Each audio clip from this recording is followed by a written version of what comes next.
So mga tol, mamaya na po natin masasaksihan ang laban sa pagitan ni Naoya Inoue versus Ramon Cardenas sa T-Mobile Arena Las Vegas, kung saan nakataya po dyan ang undisputed belts ni Naoya Inoue sa Super Bantam. Bagamat heavy underdog si Cardenas sa laban na yan, alam na nga po ng karamihan na sinabi ni Cardenas kamakailan, hindi lang daw para sa pera ang laban niya dito kay Inoue, kundi para manalo at maging world champion. At handa daw siyang mamatay sa itaas ng ring, makuha lang daw niya ang minimiti niya maging world champion. Pero sa naganap nga po na weigh-in nila kahapon mga tol, mukhang ninenervyos na umano itong si Ramon Cardenas. Yan po ang sinabi ng dating nakalaban ni Manny Pacquiao at commentator na ngayon ng ESPN na si Chris Algieri. Si Algieri nga po ang nagsilbing taga-interview sa weigh-in ni Inoue at Cardenas. Wika po ni Algieri mga tol, first time daw umano niya makita si Cardenas na ninenervyos noong mga nakaraang buong linggo. Nakikita naman umano niya na cool at kalmado lang itong si Cardenas. Pero sa weigh-in kahapon mga tol, habang palabas daw siya ng stage, nakita daw niya sa mga mata ni Cardenas na ninenervyos daw ito. Natural bigger naman daw itong si Cardenas mga tol,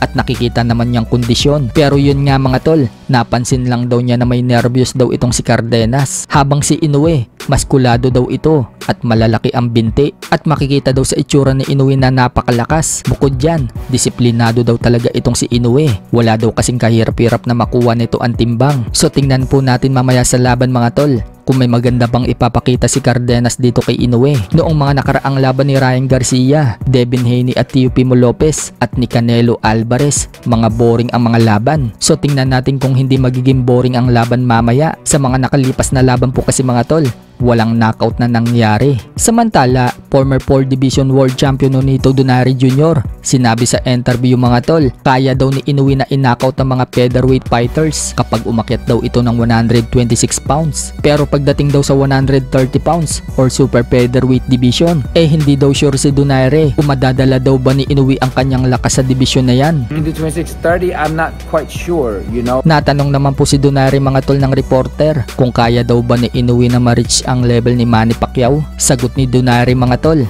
kailangan daw ni Inoue ng kalaban na katulad ng mga nakalaban ni Manny Pacquiao na sina Oscar De La Hoya, Miguel Cotto, Margarito, Mayweather, Barrera at Morales, mga malalaking laban at great champion at mga kilala. Ganyan daw dapat ang mga makalaban ni Inoue. Hindi daw katulad ni Inoue na ang mga nakalaban palang great champion, siya daw at si Stephen Fulton pa lang. At susunod daw itong kakalabanin ni Inoue na great champion na si Nakatani. Kumbaga limited pa lang daw ang nakakalaban ni Inoue na mga great champion na hindi daw pwede ikumpara sa level ni Manny Pacquiao. Sa kabilang banda naman mga tol, matapos pong manalo ni Canelo Alvarez kay William Skull kahapon via unanimous decision at maging undisputed muli sa super middleweight. Ayon sa report mga tol, nabasag na umano ng Canelo versus Skull ang record na pinakakonting suntok na ibinato sa kasaysayan ng boxing. Pag pinagsama daw kasi ang mga binitiwang suntok ni Canelo Alvarez at Skull, nag-a-average lang daw ito ng 445 punches. So binasag na po nila ang ibang laban na pinakakonting ibinato ng suntok sa loob ng 12 rounds. Kaya nangyari yan mga tol,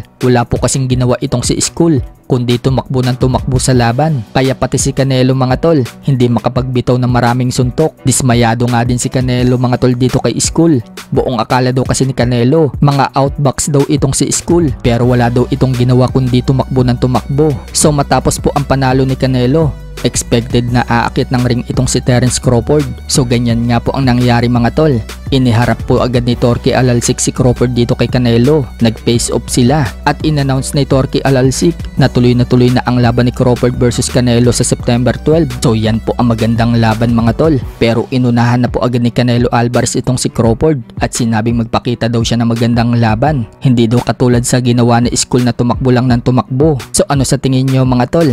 Tatalunin nga ba ni Crawford itong si Canelo? Madadala kaya ni Crawford ang lakas niya sa 168 pounds? Or tatalunin lang ni Canelo itong si Crawford?